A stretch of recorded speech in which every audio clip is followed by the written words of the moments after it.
ಸಾಮಾಜಿಕವಾದ ಕೆಲಸ ಮಾಡ್ಕೊಂಡು ಒಂದು ಪ್ರತಿಷ್ಠಾನ ಜುಲೈ 26 ಮಂಡ ನಮಗೆ ಮಾತ್ರ ನೆನಪಾಗ್ನಿ ಕಾರ್ಗಿಲ್ ವಿಜಯೋತ್ಸವ ಕರಿನ ಮಸ್ತ್ ವರ್ಷದಿಂದ ಈ ಒಂದು ಹಬ್ಬಕ್ಕೆ ಸರ್ಕಲ್ ಡೆಕ್ಲಿ ಒಂದು ಕಾರ್ಯಕ್ರಮ ಅಟೆಂಡ್ ಮಾಡ್ಕೊಂಡು ಬೈದ ಅಂಚೆ ಈ ಸಲ ಈ ಒಂದು ಹಬ್ಬಕ್ಕೆ ಸರ್ಕಲ್ ಇದ್ದರೆ ಈ ಒಂದು ಕಾರ್ಯಕ್ರಮ ಅಟೆಂಡ್ ಮಾಡ್ಕೊಂಡಿಲ್ಲ ಈ ಒಂದು ಕಾರ್ಯಕ್ರಮದ ಅಧ್ಯಕ್ಷತೆಯನ್ನು ಎಂಗ್ಲ ಪ್ರತಿಷ್ಠಾನದ ಅಧ್ಯಕ್ಷರಾದ ಜೀವನ್ ಕುಮಾರ್ ತೊಪ್ಪಟ್ಟು ಅವರು ವಹಿಸಿದ್ದು ಎಂಗ್ಲ ಮಾತಾಡ್ಕೊಳ್ಳೋದು ಸ್ವಾಗತ ಮಾಡೋದಿಲ್ಲ ಅಂಚನೆ ಎಂಕಲ ಈ ಪ್ರತಿಷ್ಠಾನವಾದಿರೋದು ಒಂದು ಅಭಿನಂದನೆ ಸ್ವೀಕಾರ ಮಾಡ್ಕೊಂಡಾರು ಕೆ.ಸಿ. ನಾರಾಯಣ್ ನಿವೃತ್ತ ಸೇನಾನಿ ಆರ್ಲ ನಮ್ಮ ಈ ಒಂದು ಪ್ರೀತಿ ಲೆಕ್ಕಕ್ಕೆ ಹೋಗೋದು ಬೈದರು ಅವರಿಗೆಲ್ಲ ಸ್ವಾಗತ ಮಾಡೋದಿಲ್ಲ ಅಂಚನೆ ಕಾರ್ಯಕ್ರಮ ತುಂಬಾಗ ನಮ್ಮ ಪ್ರಧಾನ ಕಾರ್ಯದರ್ಶಿಗಳು ಸಂಕ್ಷಿಪ್ತವಾದ ಪಾತ್ರ ಮತ್ತಿನ ಮಾತಾ ಭಿನ್ನರಿಗೆ ಸ್ವಾಗತ ಕೊಡೋದು ನಾನು ವಿನಂತಿ ಮಾಡ್ತಾರೆ.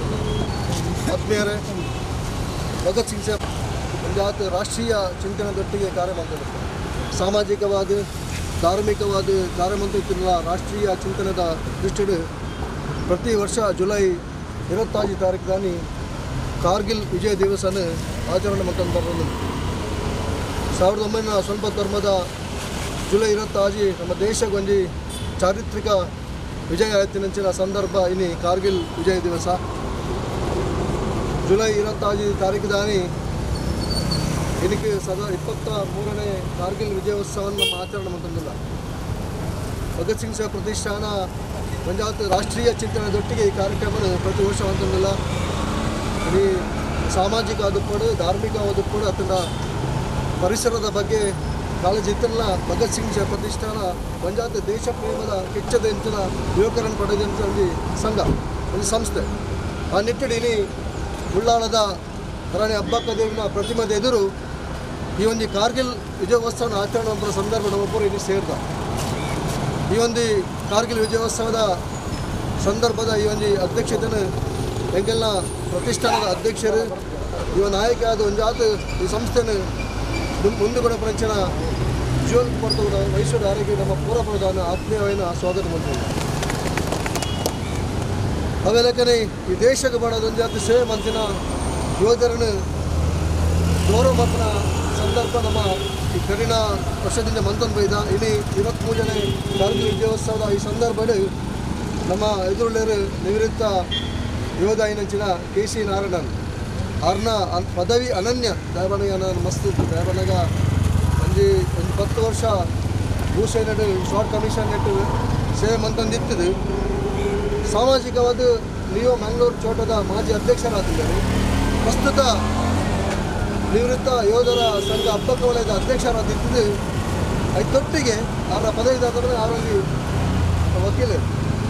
ವಕೀಲ ವೃತ್ತಿಲ ಮಂತೊಂದು ಈ ಸಾಮಾಜಿಕವಾದ ಜನಗಳಿಗೆ ದಾದ ವ್ಯಸ್ತ ಕೂಡ ಆ ನಿಟ್ಟಿನ ಕೆ.ಸಿ. ನಾರಾಯಣನ ಗೌರವ ಪ್ರತಿನ ಸಂದರ್ಭ ನಮ್ಮ ಈ ಭಗತ್ ಸಿಂಗ್ ಪ್ರತಿಷ್ಠಾನ ಈ ಒಂದು ಕಾರ್ಗಿಲ್ ವಿಜಯ ದಿವಸಕ್ಕೆ ಬೈದಲ್ಲಿ ಸ್ವಾತಂತ್ರ್ಯದ ಅಮೃತ ಮಹೋತ್ಸವದ ಸಂದರ್ಭ ನಮ್ಮ ಆಚರಣೆ ಮಾಡ್ತಿದ್ದಿಲ್ಲ. ಆ ನಿಟ್ಟಿನಲ್ಲಿ ನಮ್ಮ ಕೆ.ಸಿ. ನಾರಾಯಣಂದಿ ನಿವೃತ್ತ SBIದ ಅಧಿಕಾರಿಲ್ಲ ಆದ ಒಂದು ಸೇವೆ ಮಂತಿನಾರು ಅವರೇನು ಗೌರವ ಕೂಡ ಒಂದು ಸಂದರ್ಭ ನಮಗೆ ಭಾರಿ ಖುಷಿ. ಆ ನಿಟ್ಟಿನ ಆರೋಗ್ಯ ಈ ಒಂದು ಕಾರ್ಯಕ್ರಮಕ್ಕೆ ಆತ್ಮೀಯವಾದ ಭಗತ್ ಸಿಂಗ್ ಪ್ರತಿಷ್ಠಾನ ಆತ್ಮೀಯವಾದ ಸ್ವಾಗತ ಮಾಡಿದ್ರು.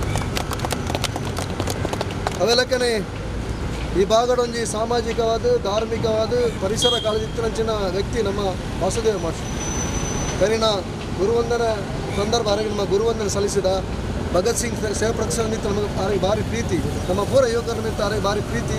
ಅರ್ಲ ಇನ್ನೊಂದು ಈ ಕಾರ್ಯಕ್ರಮಕ್ಕೆ ಅದರೊಂದು ಇದು ವೈದ್ಯರ ಆರೋಗ್ಯ ನಮ್ಮ ಪೂರ ಪ್ರಯೋಜನ ಆತ್ಮೀಯವಾದ ಸ್ವಾಗತ ಮಾಡ್ತಾರೆ. ಆಮೇಲೆ ಯೋಧರನೊಟ್ಟಿಗೆ ಈ ದೇಶನ ಕೊಡಂಜಿ ಹಿತಚಿಂತಕರು ನಮ್ಮ ಪೊಲೀಸ್ ಆರಕ್ಷಕರು ಇಡೀ ಉಳ್ಳಾಲ ಆರಕ್ಷಕನಾಗ ದೇಸಾಯಿ ನಂಚಿನ ನಮ್ಮ ವೆಂಕಟೇಶ್ ಚಂದ್ರಗಿರಿ ಬಿಟ್ಟದ ಒಪ್ಪು ನಮ್ಮ ಈ ಕಾರ್ಯಕ್ರಮಕ್ಕೆ ವೈದ್ಯರ ಆರೋಗ್ಯ ನಮ್ಮ ಅಪರ ಆತ್ಮೀಯವಾದ ಆರೋಗ್ಯ ಸ್ವಾಗತ ಬಂದಿಲ್ಲ. ಅವೆಲ್ಲಕ್ಕೆ ಈ ಒಂದು ಪ್ರತಿಷ್ಠಾನದ ಗೌರವ ಸಲಹೆಗಾರರು ನಮ್ಮ ಪೂರ ಮಾರ್ಗದರ್ಶಕರಾದ ಆನಂದ ಮಾಸ್ಟರ್ ಹೊಸಗುಲಿನ ಆರೋಗ್ಯ ಆತ್ಮೀಯ ಸ್ವಾಗತ. ಗೌರವ ಅಧ್ಯಕ್ಷರು ರಾಕೇಶ್ ಬೈಪಾಸುಲರ ಆರೋಗ್ಯ ಆತ್ಮೀಯವಾದ ಸ್ವಾಗತ. ವೈದ್ಯರಂಚೆ ನಮ್ಮ ಪೂರ ಪ್ರತಿಷ್ಠಾನದ ಹರೀಶ್ ರಾಮಳ ಕೋಶಾಧಿಕಾರಿ ಆರೋಗ್ಯ ಆತ್ಮೀಯ ಸ್ವಾಗತ. ನಮ್ಮ ಹಿರಿಯನ್ನ ರವಿಯನ್ನ ಬೈದರು ಸಾಮಾಜಿಕ ಕಲೆಗಳ ವ್ಯಕ್ತಿ ಆರೋಗ್ಯ ಆತ್ಮೀಯ ಸ್ವಾಗತ ಬಂತಂದು ಮಾಧ್ಯಮ ಬಂದ ಏನಂಚಿನ ನಮ್ಮ ಹೊಸ ಗುರುಗಳ ವಿದ್ಯಾಧರ್ ಶೆಟ್ಟರು ಆರೋಗ್ಯ ಆತ್ಮೀಯ ಸ್ವಾಗತ ಬಂದು ತುಂಬ ಆನಂದ ಮಾಸ್ಟರ್ ಸಸೆಗುಲಿಯಲ್ಲಿ ಒಂದು ಕಾರ್ಗಿಲ್ ದೇಶದ ಬಗ್ಗೆ ವಂದನೆಯನ್ನು ಹೇಳುತ್ತಾ ನಮಗೆಲ್ಲ ಇವತ್ತು ಗೊತ್ತಿರುವಂಥದ್ದು ರಾಷ್ಟ್ರ ಮಟ್ಟದಲ್ಲಿ ಇವತ್ತು ಕಾರ್ಗಿಲ್ ಯುದ್ಧದ ವಿಜಯೋತ್ಸವದ ಸಂಭ್ರಮದಲ್ಲಿ ನಾವೆಲ್ಲ ನಮ್ಮನ್ನು ತೊಡಗಿಸಿಕೊಂಡಿದ್ದೇವೆ. 1999ರಲ್ಲಿ ನಡೆದಂಥ ಈ ಘಟನೆ ಬಹುಶಃ ಅಂದಿನ ಕಾಲದ ಹಿರಿಯ ಮುತ್ಸದ್ದಿ ಅಟಲ್ ಬಿಹಾರಿ ವಾಜಪೇಯಿಯವರ ಪ್ರಧಾನಮಂತ್ರಿ ಆಗಿದ್ದಂಥ ಸಂದರ್ಭ. ಅವರು ಯಾವಾಗ ಪ್ರಧಾನಮಂತ್ರಿಯಾಗಿ ಅಧಿಕಾರವನ್ನು ಸ್ವೀಕರಿಸಿದರು, ಅವರಲ್ಲಿ ಒಂದು ಚಿಂತನೆ ಇತ್ತು, ಈ ರಾಷ್ಟ್ರದಲ್ಲಿ ಮತ್ತು ಅಂತಾರಾಷ್ಟ್ರೀಯ ಮಟ್ಟದಲ್ಲಿ ಶಾಂತಿ ನೆಲೆಸಬೇಕು, ಭದ್ರತೆ ಇರಬೇಕು, ಅದರ ಜೊತೆಯಲ್ಲಿ ಈ ದೇಶ ಅಭಿವೃದ್ಧಿಯನ್ನು ಕಾಣಬೇಕು ಅನ್ನೋ ಒಂದು ಚಿಂತನೆಯಿಂದ ಆ ವರ್ಷ ಅವರು ಪಾಕಿಸ್ತಾನಕ್ಕೆ ಭೇಟಿ ಕೊಟ್ಟಂಥ ಸಂದರ್ಭ ಅವರನ್ನು ಆತ್ಮೀಯವಾಗಿ ಸ್ವಾಗತಿಸಿದರೂ ಕೂಡ ಪಾಪಿಗಳು ತನ್ನ ದುರ್ನಡತೆಯನ್ನು ಬಿಡಲಿಲ್ಲ. ಶಾಂತಿಯ ಸಂದೇಶವನ್ನು ಸಾರಿದಂಥ ವಾಜಪೇಯಿಯವರ ಹಿಂದೆ ಅಶಾಂತಿಯ ಸಂದೇಶವನ್ನು ಬೋಧನೆ ಮಾಡಿದರು. ಅಭಿವೃದ್ಧಿಯನ್ನು ಒಪ್ಪಿಕೊಳ್ಳುವುದರ ಬದಲಿಗೆ ಅನಾಗರಿಕತೆಯನ್ನು ಒಪ್ಪಿಕೊಂಡಂಥ ಆ ದೇಶ ನಮ್ಮ ಹಿಂದೆ ಬೆನ್ನಿಗೆ ಚೂರಿ ಹಾಕುವಂಥ ಒಂದು ಕೆಲಸವನ್ನು ಮಾಡಿ, ಯಾವಾಗ ಅಟಲ್ ಬಿಹಾರಿ ವಾಜಪೇಯಿ ಪಾಕಿಸ್ತಾನದಿಂದ ಭಾರತಕ್ಕೆ ಹಿಂತಿರುಗಿದರು, ಅದರ ಹಿಂದಿನಿಂದಲೇ ತಮ್ಮ ಆಕ್ರಮಣಕಾರಿ ಧೋರಣೆಯನ್ನು ಕೈಗೊಂಡಂಥ ಪಾಕಿಸ್ತಾನ ನಮ್ಮ ದೇಶದ ಗಡಿಯ ಅತ್ತ ಆಗಮಿಸುತ್ತಿರುವುದನ್ನು ಕಂಡಂಥ ಆ ಪ್ರದೇಶದ ಕುರಿ ಮೇಯಿಸತಕ್ಕಂಥ ವರ್ಗ ಇದನ್ನು ಕಂಡಿತು. ಯಾಕಂದರೆ ಅಲ್ಲಿ ಜನನಿಬಿಡವಾದಂಥ ಜಾಗ ಅಲ್ಲ, ಅದು ಯಾರು ಕೂಡ ಸಂಚರಿಸದಂಥ ಜಾಗ. ಅಂಥ ಜಾಗದಲ್ಲಿ ಯಾರೋ 4-5 ಜನ ಓಡಾಡ್ತಾರೆ ಅಂತ ಗಮನಿಸಿದಂಥ ಕುರಿಗಾಯಿಗಳು ಆ ಸಂದೇಶವನ್ನು ನಮ್ಮ ಸೇನೆಗೆ ಸಲ್ಲಿಸಿದಾಗ ನಮ್ಮ ಸೇನೆ ತುಂಬ ಅಲರ್ಟ್ ಆಯಿತು. ಆದರೆ ಅದನ್ನು ಹಿಮ್ಮೆಟ್ಟಿಸುವ ದೃಷ್ಟಿಯಲ್ಲಿ ಹೋದಂಥ ನಮ್ಮ ಸೈನಿಕರು ಮತ್ತೆ ವಾಪಸ್ ಬರಲೇ ಇಲ್ಲ. ಇದು ನಮ್ಮ ಸೈನ್ಯಕ್ಕೆ ಬಹಳ ಒಂದು ಚಿಂತನೆ ಆಯಿತು, ಯೋಚನೆ ಆಯಿತು. ಆ ಒಂದು ನಿಟ್ಟಿನಲ್ಲಿ ಇಡೀ ನಮ್ಮ ಸೈನ್ಯ ಮತ್ತು ದೇಶ, ಪ್ರಧಾನಮಂತ್ರಿ ಇದರ ಮೇಲೆ ಒಂದು ದೊಡ್ಡ ಒಂದು ಮಹತ್ವದ ಯೋಜನೆಯನ್ನು ಕೈಗೊಂಡು ಆ ಪ್ರಕಾರವಾಗಿ ನಡೆದಂಥ ಯುದ್ಧ ಸುಮಾರು 3 ತಿಂಗಳವರೆಗೆ, ಮೇ 3 ತಾರೀಕಿಗೆ ಆರಂಭ ಆದಂತಹ ಯುದ್ಧ ಜುಲೈ 26ರವರೆಗೆ ನಡೆಯಿತು. ಪರಿಣಾಮವಾಗಿ ದೇಶ ಯುದ್ಧವನ್ನು ಗೆದ್ದಿತು. ಇಡೀ ಪ್ರಪಂಚಕ್ಕೆ ನಾವು ವಿಜಯಶಾಲಿಗಳನ್ನ ಸಂದೇಶವನ್ನು ಜಗತ್ತಿಗೆ ಸಾರಿತು. ಪಾಕಿಸ್ತಾನ ಆರ್ಥಿಕ ದಿಗ್ಬಂಧನವನ್ನು ಎದುರಿಸಿತು. ಜಲಮಾರ್ಗವನ್ನು ನಮ್ಮ ಸೈನ್ಯ ಅಡ್ಡಗಟ್ಟಿದವು. ಯಾವುದೇ ಒಂದು ಸರಕು ಸಾಗಾಟದ ಹಡಗುಗಳನ್ನು ಪಾಕಿಸ್ತಾನಕ್ಕೆ ಹೋಗಲಿಕ್ಕೆ ಬಿಡಲಿಲ್ಲ. ಇದರಿಂದಾಗಿ ದಿಗ್ಭ್ರಮೆಗೊಂಡಂಥ ಪಾಕಿಸ್ತಾನ ಅಮೇರಿಕವನ್ನು ಬೇಡಿತು, ನಮಗೆಲ್ಲ ಸರಕು ಸಾಮಗ್ರಿಗಳು ನಮ್ಮ ದೇಶಕ್ಕೆ ಬರ್ತಾ ಇಲ್ಲ, ದಯವಿಟ್ಟು ಈ ಒಂದು ಕಾರ್ಯವನ್ನು ನಮಗೆ ನಡೆಸಿಕೊಡ್ಬೇಕಂತ ಅಮೇರಿಕದ ಕಾಲಿಡಿದಾಗ ಅಮೇರಿಕ ಒಂದು ಮಾತು ಹೇಳಿತು, ಯಾವಾಗ ನಿಮ್ಮ ಸೈನ್ಯವನ್ನು ಆ ಬೆಟ್ಟದಿಂದ ವಾಪಸ್ ತಗೊಳ್ಳೋದಿಲ್ಲೋ ಅಲ್ಲಿವರೆಗೆ ನಿಮಗೆ ಯಾವುದೂ ಕೂಡ ಪರಿಹಾರ ಸಿಗುವುದಿಲ್ಲ. ಆದ್ದರಿಂದ ಇದನ್ನು ಒಪ್ಪಿಕೊಂಡಂಥ ಮುಷರಫ್ ಆವತ್ತಿನ ಸೇನಾಧಿಪತಿ ಸೈನಿಕರನ್ನು ಹಿಂದಕ್ಕೆ ಕರೆಸಿಕೊಂಡು ಮತ್ತೆ ಶಾಂತಿ ಸಂದೇಶದ ಒಂದು ವಾತಾವರಣವನ್ನು ಪಾಕಿಸ್ತಾನದ ಗಡಿಯಲ್ಲಿ ನಿರ್ಮಿಸುವುದರ ಮೂಲಕ ಆವತ್ತಿನ ಒಂದು ಯುದ್ಧವನ್ನು ಸೋತು ಇಡೀ ಜಗತ್ತಿಗೆ ತನ್ನ ಮುಖಚರ್ಯೆಯನ್ನು ತೋರಿಸಿಕೊಂಡಂಥ ಸಂದರ್ಭ. ಆವತ್ತು ಇಡೀ ಭಾರತ ಮಾತ್ರ ಅಲ್ಲ, ಜಗತ್ತು ಈ ಯುದ್ಧವನ್ನು ಗೆದ್ದಂಥ ಸಂತೋಷದಲ್ಲಿರುವಂಥ ಸಂದರ್ಭದಲ್ಲಿ ನಮಗೆಲ್ಲರಿಗೂ ಕೂಡ ಭಾಳ ಒಂದು ಸಂತೋಷವಾಗಿದೆ. ಮುಂದೆಯೂ ಕೂಡ ದಿಟ್ಟ ಹೋರಾಟ ನಮ್ಮ ದೇಶ ಯಾವತ್ತೂ ಯಾವ ರಾಷ್ಟ್ರಕ್ಕೂ ಕೂಡ ಮಣಿಯದೆ ಹೋರಾಟವನ್ನು ಮಾಡ್ತಲೇ ಇದೆ ಅನ್ನೋದನ್ನು ಹೇಳುತ್ತಾ, ಇಲ್ಲಿ ಬಂದಿರತಕ್ಕಂಥ ನಮ್ಮ ಭಗತ್ ಸಿಂಗ್ ಸೇವಾ ಪ್ರತಿಷ್ಠಾನದ ಎಲ್ಲರನ್ನ ಸ್ಮರಿಸುತ್ತಾ, ಅದರ ಜೊತೆಯಲ್ಲಿ ಇವತ್ತೊಬ್ಬ ನಿವೃತ್ತ ಸೇನಾನಿ ಇದ್ದಾರೆ ನಮ್ಮ ಜೊತೆಯಲ್ಲಿ, KC ನಾರಾಯಣ್. ಅನೇಕ ವರ್ಷಗಳ ಕಾಲ ಸೈನ್ಯದಲ್ಲಿ ದುಡಿದು ಸೈನಿಕರ ಬಗ್ಗೆ ಏನು ಕಷ್ಟ, ಸೈನಿಕರ ಏನು ಎದುರಿಸಬೇಕು, ಯಾವ ಕಷ್ಟಗಳನ್ನು ಎದುರಿಸಬೇಕು ಅನ್ನೋದನ್ನು ಬಹಳಷ್ಟು ಚಿಂತನೆಯನ್ನು ತೊಡಗಿದಂಥ ನಮ್ಮ KC ನಾರಾಯಣ್ ಇವತ್ತು ನಮ್ಮ ಜೊತೆಲಿದ್ದಾರೆ. ನಮ್ಮ ಭಗತ್ ಸಿಂಗ್ ಸೇವಾ ಪ್ರತಿಷ್ಠಾನ ಅವರು ಮಾಡಿದಂಥ ಸೇವೆಗೆ ಇವತ್ತು ಅವರೊಂದು ಚಿಕ್ಕದಾದ ಒಂದು ರೀತಿಯಲ್ಲಿ ಅಭಿನಂದಿಸುವ ಒಂದು ಕಾರ್ಯಕ್ರಮವನ್ನು ನಾವು ಇಟ್ಟುಕೊಂಡಿದ್ದೇವೆ. ನಿಮಗೆಲ್ಲ ಈ ಒಂದು ಕಾರ್ಗಿಲ್ ವಿಜಯೋತ್ಸವದ ಈ ಸಂಭ್ರಮದ ಸಂದೇಶವನ್ನು ಹೇಳುತ್ತಾ ಅವಕಾಶಕ್ಕಾಗಿ ವಂದಿಸ್ತೇನೆ. मेरे वतन मुझे तेरी कसम, हम अपना फर्ज निभाएंगे, अब तलक जिए बस तेरे लिए मर जाएंगे. वंदे मातरम, वंदे मातरम, वंदे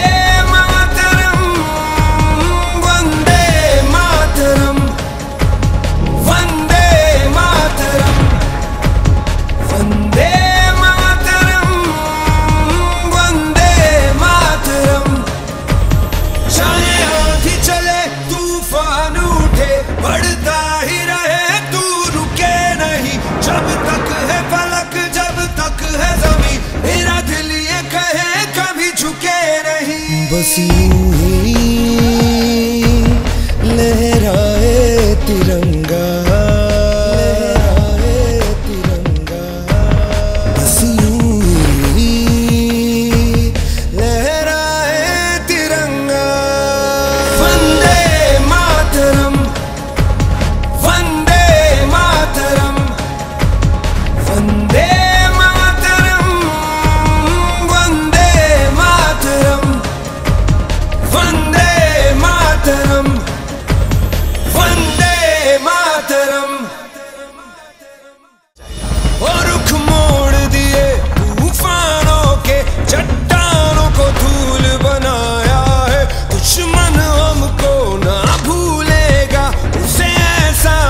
सबक सिखाया है।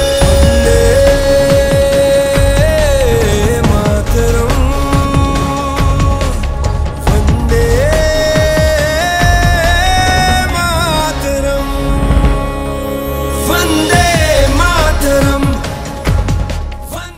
ಕಾರ್ಯಕ್ರಮದಲ್ಲಿ ಒಂದು ವಿಜ್ಞಾನ ಆರಕ್ಷಣ ಎಸ್ಎನ್ ಪ್ರಸ್ತುತಿಯಲ್ಲಿ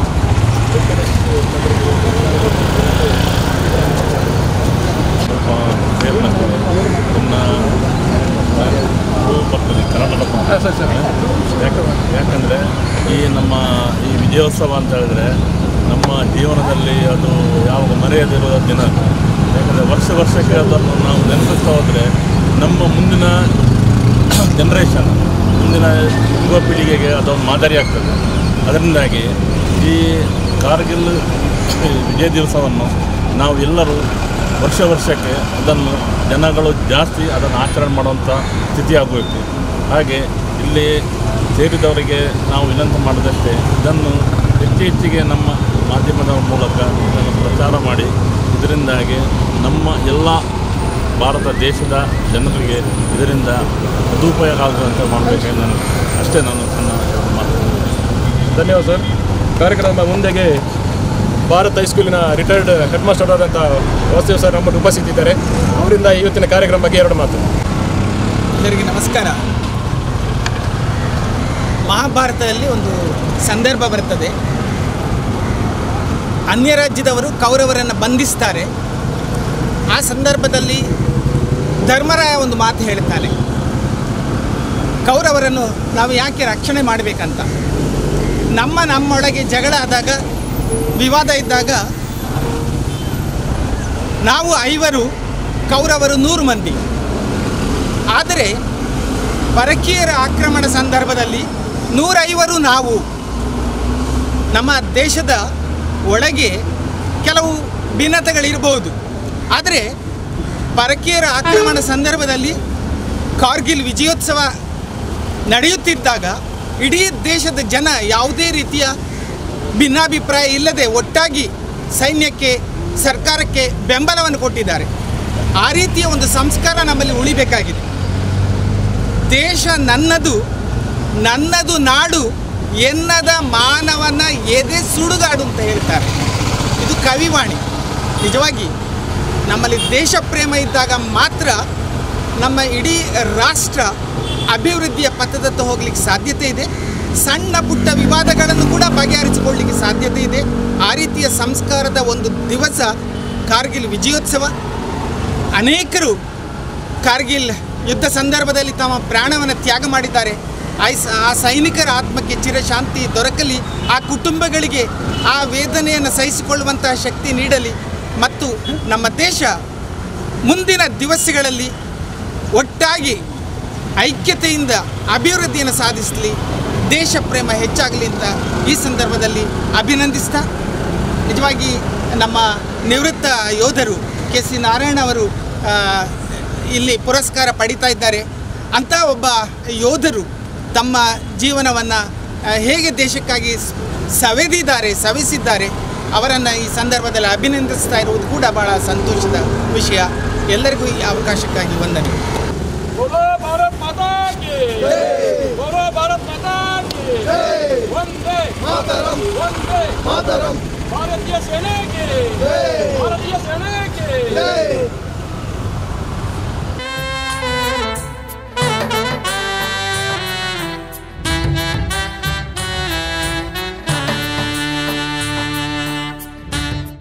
भगत सिंह की जय।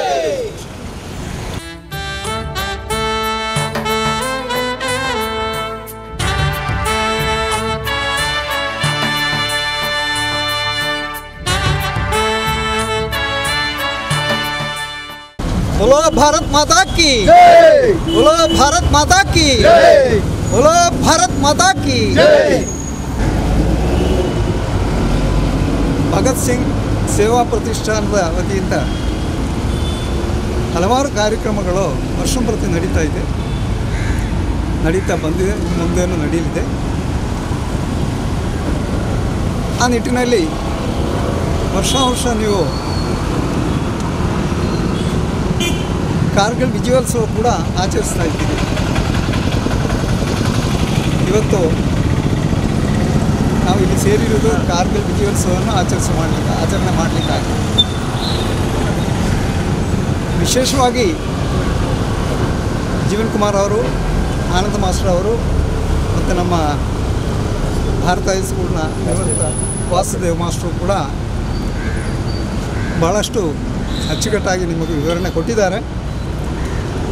ಅಂದರೂ ಕೂಡ ಈ ಕಾರ್ಗಿಲ್ ವಿಜಯೋತ್ಸವ ಅಂತೇಳಿ ನಾವು ಅದನ್ನು ಯಾಕೆ ಮಾಡ್ತಾ ಇರೋದು? ಯಾಕಂದರೆ ಒಂದು ಯುದ್ಧ ಅಂತ ಹೇಳಿದರೆ ನಮಗೆಲ್ಲ ಸಂಕಟ ದುಃಖ ಬರ್ತದೆ. ಅಂಥದ್ರಲ್ಲಿ ನಾವು ವಿಜಯೋತ್ಸವ ಅಂತೇಳಿ ಯಾಕೆ ಅದನ್ನು ಮಾಡಬೇಕು? ಅದರ ಬಗ್ಗೆ ನಾವು ಚಿಂತನೆ ಮಾಡಬೇಕು. ಮೊದಲನೇದಾಗಿ ತಮಗೆಲ್ಲ ಗೊತ್ತಿರುವ ಹಾಗೆ 1999ರಲ್ಲಿ ಸುಮಾರು 3 ತಿಂಗಳಷ್ಟು ಪಾಕಿಸ್ತಾನ ಜೊತೆಯಲ್ಲಿ ಕಾರ್ಗಿಲ್ ವಾರ್ ನಡೀತು. ಅದಕ್ಕೆ ಕಾರಣವೇನು? ಯಾಕೆ ವಾರ ಆಯಿತು? ಯಾಕೆ ಕಾರ್ಗಿಲ್ ಯುದ್ಧವಾಯಿತು? ಅದರ ಪರಿಣಾಮ ಏನಾಯಿತು? ಇದನ್ನೆಲ್ಲ ನಾವು ಅರ್ಥೈಸ್ಕೊಳ್ಬೇಕು. ಹಾಗೂ ನಮ್ಮ ಬರುವ ಪೀಳಿಗೆಗೂ ಕೂಡ ಅದನ್ನು ನಾವು ತಿಳಿಸಬೇಕು. ಆ ಒಂದು ಕರ್ತವ್ಯ ನಮ್ಮದು, ಅದೊಂದು ರೆಸ್ಪಾನ್ಸಿಬಿಲಿಟಿ ನಮ್ಮದು. ಹಾಗಾಗಿ ನಾವು ಅದರ ಬಗ್ಗೆ ಸರಿಯಾಗಿ ತಿಳುವಳಿಕೆ ಇರಬೇಕು ನಮಗೆ. ಆವಾಗ ಮಾತ್ರ ನಾವು ಅದನ್ನು ಇನ್ನೊಂದು ಬರುವ ಪೀಳಿಗೆಗೆ ಅದನ್ನು ಹೇಳಿಕೊಡ್ತಾರೆ. ಕಾರ್ಗಿಲ್ ಅಂತಹ ಪ್ರದೇಶ ಅದೊಂದು ಡಿಸ್ಟ್ರಿಕ್ಟ್, ಜಮ್ಮು ಆ್ಯಂಡ್ ಕಾಶ್ಮೀರ್ನ ಒಂದು ಡಿಸ್ಟ್ರಿಕ್ಟ್. ಆ ಡಿಸ್ಟ್ರಿಕ್ಟಲ್ಲಿ ಈ ಕಾರ್ಗಿಲ್ ಏರಿಯಾ ಸುಮಾರು 16,000ದಿಂದ 17,000 ಫೀಟ್ ಹೈಟ್, ಅಷ್ಟು ಹೈಟಲ್ಲಿ ಇರೋ ಪ್ರದೇಶ. ಆ ಪ್ರದೇಶದಲ್ಲಿ ನಮಗೆ ಇಲ್ಲಿ ಮಂಗಳೂರಲ್ಲಿ ಒಂದು 15 ಡಿಗ್ರಿ 16 ಡಿಗ್ರಿ ಅಂತ ಹೇಳುವಾಗಲೇ ನಮಗೆ ಚಳಿ ಇದೆ. ಅಂಥದ್ರಲ್ಲಿ ಅಲ್ಲಿ -45 ಡಿಗ್ರಿ -48 ಡಿಗ್ರಿವರೆಗೆ ಅಷ್ಟು ಕ್ಲೈಮೇಟ್ ಡೌನ್ ಆಗಿರ್ತದೆ. ಸೊ ಆ ಸಂದರ್ಭದಲ್ಲಿ 0 ಡಿಗ್ರಿಯಲ್ಲೇ ನಿಮಗೆ ಗೊತ್ತಿರುತ್ತೆ ಐಸ್ ಆಗಲಿಕ್ಕೆ ಶುರುವಾಗಿದೆ. ಅಲ್ಲಿ ಸಪೋಸ್ ಯಾರಾದರೂ ಒಬ್ಬರು ಮನುಷ್ಯ ಒಂದು 10 ನಿಮಿಷ ಅಲ್ಲಿ ನಿಂತರೆ ಅವರು ಕಂಪ್ಲೀಟ್ ಐಸಲ್ಲಿ ಫುಲ್ ಐಸ್ ಆಗಿಬಿಡ್ತಾರೆ. ಏನು ಮಾಡೋಕ್ಕೆ ಉಸಿರಾಡೋಕ್ಕೂ ಆಗೋದಿಲ್ಲ. ಸೊ ಈ ಸಂದರ್ಭದಲ್ಲಿ ಏನು ಮಾಡ್ತಾರೆ ಅಂತ ಹೇಳಿದರೆ, ಅಲ್ಲಿ ಇರುವ ಸೇನೆ ಸ್ವಲ್ಪ ಕೆಳಗಡೆ ಇರುವ ಪ್ಲಾಟೂನಿಗೆ ಬಂದುಬಿಡ್ತಾರೆ, ಅಲ್ಲಿ ಜಾಯ್ನ್ ಆಗ್ತಾರೆ. ಅಂದರೆ ಈ ಒಂದು ಸ್ವಲ್ಪ ಒಂದು ತಿಂಗಳು ಈ ವಿಷಯ ಪಾಕಿಸ್ತಾನಕ್ಕೆ ಗೊತ್ತಿಲ್ಲ. ಯಾಕಂದರೆ ಈ ಅಷ್ಟೊಂದು ಹೈಟಲ್ಲಿ ಇರುವ ಆ ಒಂದು ಪ್ರದೇಶ ಪಾಕಿಸ್ತಾನಕ್ಕೆ ಸಿಕ್ಬಿಟ್ರೆ ಅವ್ರಿಗೆ ಅಲ್ಲೇ ನಿಂತುಕೊಂಡು ಎಲ್ಲ ಕಡೆಯೂ ವೀಕ್ಷಣೆ ಮಾಡ್ಬೋದು. ಆ ಒಂದು ಉದ್ದೇಶದಿಂದ ಅವರು ಅಟ್ಯಾಕ್ ಮಾಡಿ ಆ ಜಾಗವನ್ನು ತಗೋಬೇಕು ಅಂತಿರೋ ಉದ್ದೇಶದಿಂದ ಅಟ್ಯಾಕ್ ಮಾಡಿ. ಆನಂದ ಮಾಸ್ಟರ್ ಹೇಳ್ದಂಗೆ ಅಲ್ಲಿ ಇರುವ ಆ ಸ್ಥಿತಿಯ ಬಗ್ಗೆ ನಮಗೆ ಗೊತ್ತಾದ ಕೂಡಲೇ ವಿಕ್ರಮ್ ಬಾಟ್ರಾ ಅಂತೇಳಿ ಕ್ಯಾಪ್ಟನ್, ಅವರ ಕೇರ್ ಆಫಲ್ಲಿ ಅವರ ಮುಂದಾಳಿತ್ವದಲ್ಲಿ ಒಂದು ಪ್ಲಾಟೂನನ್ನು ಅಲ್ಲಿಗೆ ಅಲ್ಲಿ ಕಳಿಸಿ ಅಲ್ಲಿ ಇರುವವ್ರ ಜೊತೆಯಲ್ಲಿ ಹೋರಾಡಿ, ಅದೇ ಥರ ಏರ್ಫೋರ್ಸು ಕೂಡ ಅಲ್ಲಿ ಜೊತೆಯಲ್ಲಿ ಸಪೋರ್ಟ್ ಮಾಡಿ ಅವ್ರನ್ನೆಲ್ಲ ಕೊಂದಾಕ್ತಿದ್ರು ನಮ್ಮ ಸೇನೆ. ಸುಮಾರು 527 ಜನ ಸೈನಿಕರು ನಮ್ಮವರು ಸತ್ತೋದ್ರು, ವೀರಮರಣ ಹೊಂದರು. ಹಾಗೆ 1300 ಜನಕ್ಕೆ ಏಟಾಯಿತು ನಮ್ಮವರಿಗೆ. ಹಾಗೆ ಪಾಕಿಸ್ತಾನ ಆಮೇಲೆ ಕನ್ಫರ್ಮ್ ಮಾಡಿದ್ದು ನಮ್ಮವರು 4,000 ಸೈನಿಕರು ತೀರೋಗಿ ಸತ್ತೋಗಿದ್ರು ಅಂತೇಳಿ, 4,000. ಸೊ ಈ ವಿಜಯೋತ್ಸವ ಅಂತೇಳಿ ಮಾಡ್ತಾ ಇರೋದನ್ನು ಉದ್ದೇಶ ಏನು, ನಮ್ಮ ಮನಸ್ಸಲ್ಲಿ ಏನಿದೆ ಅಂತ ಹೇಳಿದ್ರೆ, ನಮ್ಮವರು ಇಷ್ಟೇ ಜನ ಹೋಗಿರೋದು, ಅವರು ವೀರಮರಣ ಹೊಂದಿದ್ದಾರೆ. ಬಟ್ ಅವರ ಜನ ಇದೊಂದು ವರ್ಲ್ಡ್ ರೆಕಾರ್ಡ್. ಒಂದು 4,000 ಜನನ್ನು ಬರೀ ಒಂದು ಇಷ್ಟು ಜನ ನಮ್ಮವರು ಹೋದರೂ ಕೂಡ ಅಷ್ಟು ಜನ ಅವರನ್ನು ಕೊಂದಾಗ್ತಿರಲ್ಲ ಅಂತಿರೋದು. ಅದೊಂದು ವಿಜಯೋತ್ಸವ ಅಂತ ಹೇಳಿದ್ರೆ ಇಡೀ ಪ್ರಪಂಚದಲ್ಲಿ ಆ ಥರ ಒಂದು ಫೈಟಿಂಗ್ ಎಲ್ಲಿ ನಡೆಯಲಿಲ್ಲ. ಹಾಗಾಗಿ ಅದನ್ನೊಂದು ವಿಜಯೋತ್ಸವ ಅಂತೇಳಿ ನಾವು ಮಾಡ್ತಾಯಿದ್ದೀವಿ. ಅದ್ರ ಜೊತೆಯಲ್ಲಿ ನಮ್ಮ ಕ್ಯಾಪ್ಟನ್ ಬಾಟ್ರಾ ಅವರು ಕೂಡ ವೀರಮರಣ ಹೊಂದಿದರು. ಆಮೇಲೆ ಅವರಿಗೆ ಪರಮವೀರ ಚಕ್ರದಲ್ಲಿ ಸನ್ಮಾನ ಮಾಡಲಾಯಿತು. ಅದು ಒಂದು. ಎರಡನೇದು, ಇದು ನಮ್ಮ ಸರಿಯಾಗಿ ಆಗಲಿಕ್ಕೆ ಕಾರಣವೇನು, ಅದನ್ನು ಆಮೇಲೆ ಏನಾಯಿತು ಪರಿಣಾಮ ಅದ್ರ ಬಗ್ಗೆ. ಈಗ ಭಗತ್ ಸಿಂಗ್ ಅವರ ಬಗ್ಗೆ ಒಂದೆರಡು ಮಾತು. 1907ರಲ್ಲಿ ಜನಿಸಿರೋ ಭಗತ್ ಸಿಂಗ್ 1931ರಲ್ಲಿ ಅವ್ರನ್ನು ಬ್ರಿಟಿಷರ್ಸ್ ಹ್ಯಾಂಗ್ ಮಾಡಿದರು. ಯಾಕೆ ಮಾಡಿದರು? ಅದಕ್ಕೊಂದು ರೀಸನ್ ಇದೆ. ಬರೀ ಒಂದು 23 ವರ್ಷ ಏಜ್ ಆಗಿರೋ ಒಬ್ಬ ಮನುಷ್ಯ, ಅವ್ರಿಗೆ ಆಲೋಚನೆ ಮಾಡುವ ಶಕ್ತಿ ಇರೋದಿಲ್ಲ. ಈಗ ನಮ್ಮ ಮಕ್ಕಳನ್ನೇ ನಾವು ನೋಡಿ, 23 ವರ್ಷದಲ್ಲಿ ಅವ್ರು ಏನು ಮಾಡ್ತಾರೆ, ಏನು ಮಾಡೋಕ್ಕಾಗುತ್ತೆ ಅವ್ರಿಗೆ ಆಲೋಚನಾ ಶಕ್ತಿ ಇರೋದಿಲ್ಲ. ನಮ್ಮ ಹತ್ರ ಕೇಳ್ತಾರೆ, ಡ್ಯಾಡಿ ಏನು ಮಾಡಬೇಕು, ನಾನು ಏನು ಮಾಡಬೇಕು ಅಂತ. ಭಗತ್ ಸಿಂಗ್ ಹಾಗೆ ಮಾಡಲಿಲ್ಲ. ಭಗತ್ ಸಿಂಗ್ ಆಗಿರುವ ಆ ತಲೆ ಯೂಸ್ ಮಾಡಿ ವೀರ ಶೂರ ಪರಾಕ್ರಮಿ ಅವರನ್ನು ಬ್ರಿಟಿಷರ್ಸ್ ಎದುರ್ತಾ ಇದ್ದರು. ಇವರಿದ್ದರೆ ನಮಗೆ ಇಲ್ಲೇ ಕಾಲಿಡ್ಲಿಕ್ಕೆ ಬಿಡೋದಿಲ್ಲ ಅಂತ ಒಂದು ಪರಿಸ್ಥಿತಿ ಬಂದಾಗ ಬೇರೆ ದಾರಿ ಇಲ್ಲದೆ ಅವ್ರನ್ನ ಕೊಂದಾಗ ಅವರಂತ ಎಷ್ಟೋ ಜನರನ್ನು ಮಾಡಿದರು. ಬಟ್ ಅಂದರೂ ಕೂಡ ಅವರ ಬಗ್ಗೆ ಒಂದು ಅಭಿಮಾನ ಇಡೀ ಪ್ರಪಂಚ ಇರುವವರೆಗೂ ಅವ್ರನ್ನ ಯಾರೂ ಮರೆಯೋಕ್ಕಾಗೋದಿಲ್ಲ. ನಮ್ಮ ಭಾರತೀಯರೆಲ್ಲ ಇಡೀ ಪ್ರಪಂಚದಲ್ಲಿ ಯಾರೂ ಮರೆಯಲಿಕ್ಕಾಗೋದಿಲ್ಲ. ಅಂತ 23ನೇ ವಯಸ್ಸಲ್ಲಿ ಅಷ್ಟೊಂದು ಹೆಗ್ಗಳಿಕೆಗೆ ಪಾತ್ರವಾಗಿರುವ ಭಗತ್ ಸಿಂಗಿನ ಹೆಸರಿನಲ್ಲಿ ತಾವು ನಮ್ಮ ಏರಿಯಾದಲ್ಲಿ ಒಂದು ಸಂಸ್ಥಾಪನೆಯನ್ನು ಕಟ್ಟಿ ಬೆಳೆಸಿ ಅವರೇ ಆ ಹೆಸರನ್ನು ಉಳಿಸಿದ್ರಲ್ಲ, ಅದರಲ್ಲಿ ನಮಗೆಲ್ಲರಿಗೂ ನಾನು ವಿಶೇಷವಾಗಿ ನಮ್ಮ ಅಧ್ಯಕ್ಷರಿಗೂ ಮತ್ತು ಎಲ್ಲ ಕಾರ್ಯಕಾರಿ ಸಮಿತಿಯ ಸದಸ್ಯರಿಗೂ ಎಲ್ಲರಿಗೂ ಧನ್ಯವಾದಗಳನ್ನು ಹೇಳೋಕ್ಕೆ ಇಷ್ಟಪಡ್ತೀನಿ. ಹಾಗೆ ಇವತ್ತು ನನ್ನನ್ನು ಕರೆದು ಇಲ್ಲಿ ಸನ್ಮಾನ ಮಾಡಿ ಈ ಸನ್ಮಾನ ಸ್ವೀಕರಿಸಿ ನನಗೆ ಒಂದೆರಡು ಮಾತಾಡಲಿಕ್ಕೆ ಅವಕಾಶ ಕೊಟ್ಟಿರುವ ತಮ್ಮೆಲ್ಲರಿಗೂ ಮತ್ತೊಮ್ಮೆ ಧನ್ಯವಾದಗಳನ್ನು ಹೇಳ್ತಾ ನನ್ನ ಮಾತು ಮುಗಿಸ್ತೇನೆ. ಅದೇ ಥರ ಇದೇ ಸಂದರ್ಭದಲ್ಲಿ ನಾನು ಇನ್ನೊಂದು ಮಾತು ಹೇಳಲಿಕ್ಕೆ ಇಷ್ಟಪಡ್ತೀನಿ. ನಿಮ್ಮ ಹಬ್ಬಕ್ಕ ಸಂಸ್ಥಾನ ಹೆಂಗೆ ನಡೀತಾ ಉಂಟು, ಅದೇ ಥರ ನಾವು ಒಂದು ಹಬ್ಬಕ್ಕ ಅಂತೇಳಿ ಮಾಜಿ ಸೈನಿಕ ಸಂಘ ಹಬ್ಬಕ್ಕ ವಲಯ ಅಂತೇಳಿ ಒಂದು ಮಾಡ್ತಾಯಿದ್ವಿ 2 ವರ್ಷದಿಂದ. ಈಗ ನಮ್ಮ ಕೊಲ್ಯದಲ್ಲಿ ನಮ್ಮ ಆಫೀಸ್ ಇದೆ, ಅಲ್ಲಿ ಸುಮಾರು ಒಂದು 40 ಜನ ಎಕ್ಸ್ ಸರ್ವಿಸ್ ಮೆನ್ ಇದ್ದಾರೆ. ನಾವು ಪ್ರತಿ ತಿಂಗಳು ಏನೇನು ನಮ್ಮ ಎಕ್ಸ್ ಸರ್ವಿಸ್ ಮೆನ್ ಈಗ ರಿಟೈರ್ಡ್ ಆಗಿ ಬರುವವರಿಗೆ, ಅವರ ಫ್ಯಾಮಿಲಿಗೆ ಮತ್ತು ಅವರ ಮಕ್ಕಳಿಗೆ ಏನೇನು ಸಹಾಯ ಮಾಡೋಕ್ಕಾಗುತ್ತೆ, ಅದು ಅಲ್ಲದೆ ಸಾರ್ವಜನಿಕರಿಗೂ ಕೂಡ ಏನು ಮಾಡೋಕ್ಕಾಗುತ್ತೆ ಅಂದಿರೋ ನಿಟ್ಟಿನಲ್ಲಿ ನಾವು ಚಿಂತನೆ ಮಾಡಿ ಅದನ್ನು ಕೂಡ ನಾವು ಮಾಡ್ತಾಯಿದ್ದೇವೆ ನಮ್ಮ ಆಫೀಸಲ್ಲಿ. ಯಾರಿಗಾದರೂ ಮಿಲಿಟ್ರಿಗೆ ಸೇರಬೇಕು, ಮೊದಲನೇದಾಗಿ ನಿಮಗೆಲ್ಲ ಗೊತ್ತಿರ್ಬೋದು, ಬ್ಯಾಂಗ್ಳೂರು, ಚಿಕ್ಕಮಗಳೂರು, ಹಾಸನ ಮತ್ತು ಉಡುಪಿ ಈ 4 ಡಿಸ್ಟಿಕಲ್ಲಿ ಭಾಳ ಕಡಿಮೆ, ಬೆರಳಲ್ಲಿ ಎಣಿಸೋ ಅಷ್ಟು ಮಾತ್ರ ಜನ ಡಿಫೆನ್ಸಲ್ಲಿದ್ದಾರೆ. ಸೊ ಅದನ್ನು ನಾವು ಸ್ವಲ್ಪ ಒಂದು ಅವರ ಪ್ಯಾರೆಂಟ್ಸಿಗೆ ಗೊತ್ತಿಲ್ಲ ಹೇಗೆ ಅವ್ರನ್ನ ಕಳಿಸ್ಬೇಕು, ಇನ್ನೊಂದು ಮಕ್ಕಳಿಗೂ ಗೊತ್ತಿಲ್ಲ ಯಾವ ರೀತಿಯಲ್ಲಿ ಜಾಯ್ನ್ ಆಗಬೇಕು ಅಂತ. ಸೊ ಅದ್ರ ಬಗ್ಗೆ ನಾವು ವಿಶೇಷವಾಗಿ ಸ್ಕೂಲುಗಳಲ್ಲಿ ಎಲ್ಲ ಅಡ್ರೆಸ್ ಮಾಡಿ ಅವ್ರಿಗೆ ಟೀಚರ್ಸ್ಗೂ, ಪ್ಯಾರೆಂಟ್ಸ್ಗೂ ಮತ್ತು ಸ್ಟೂಡೆಂಟ್ಸ್ಗೂ ಎಲ್ಲ ನಾವು ವಿಶೇಷವಾಗಿ ಅದರ ಬಗ್ಗೆ ಮಾಹಿತಿ ಕೊಡ್ತಾಯಿದ್ದೀವಿ.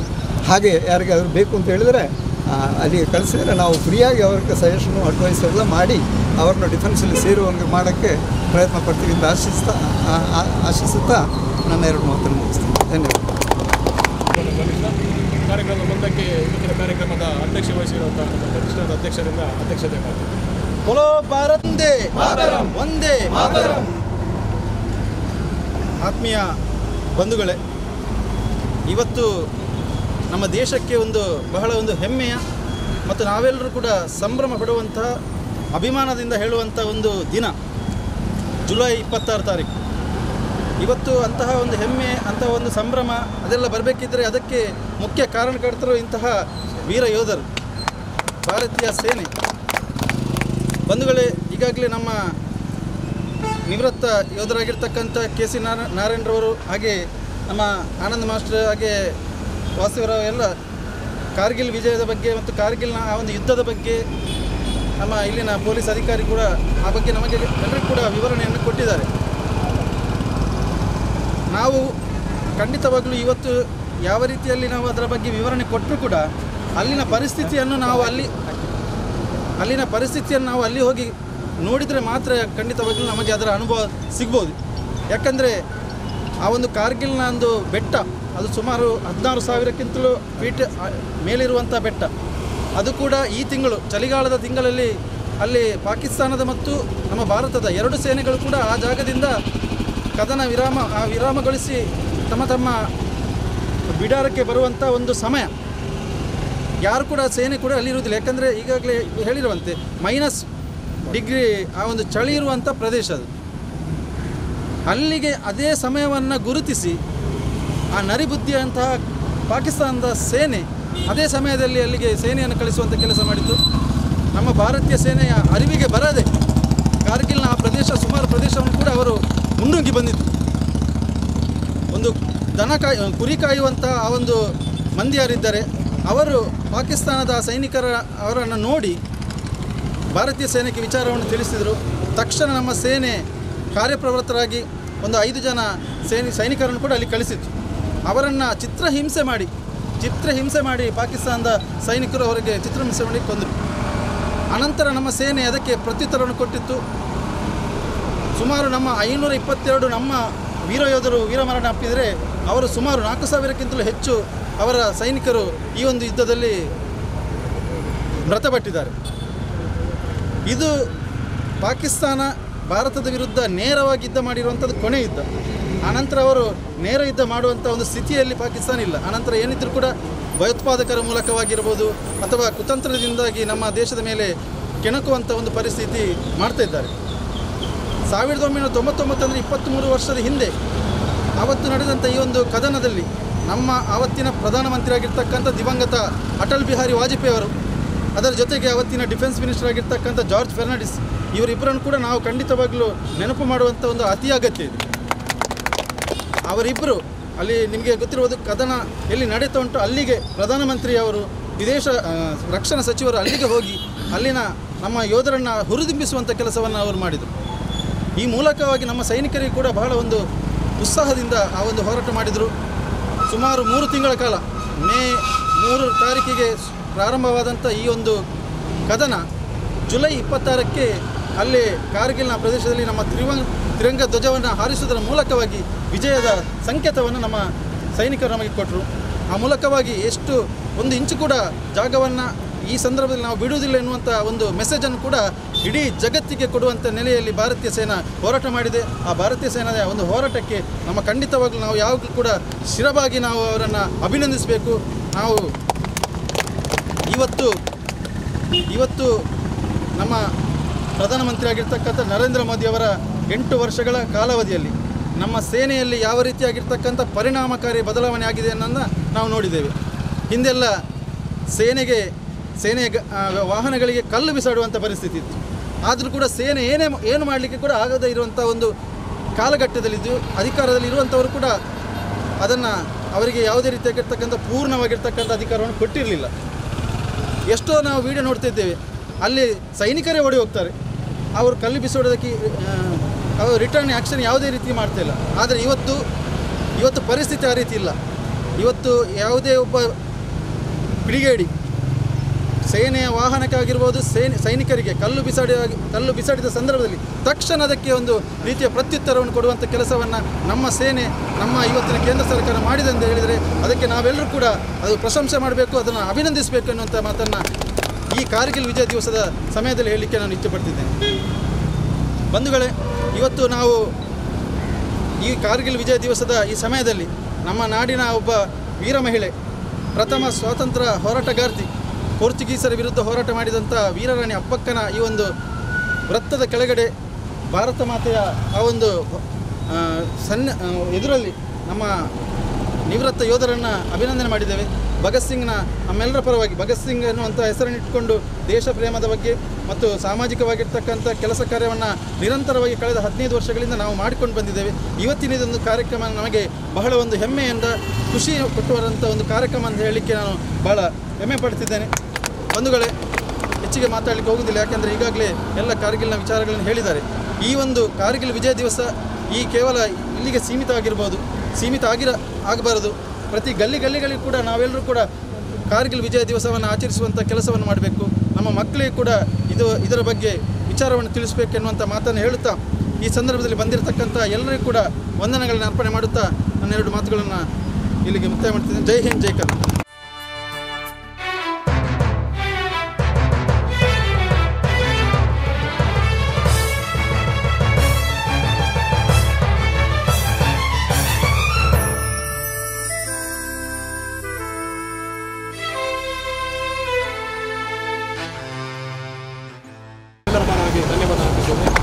ಅದೇ ರೀತಿ ನಮ್ಮ ಪ್ರತಿಷ್ಠಾನದ ವತಿಯಿಂದ ಅಭಿನಂದನೆ ಸ್ವೀಕಾರ ಮಾಡಿದ ನಿವೃತ್ತ ಸೇನಾನಿಯಾದಂಥ ಕೆ.ಸಿ. ನಾರಾಯಣ್ ಇವರಿಗೂ ನಮ್ಮ ಪ್ರತಿಷ್ಠಾನದ ಪರವಾಗಿ ಧನ್ಯವಾದ ಸಲ್ಲಿಸ್ತೇನೆ.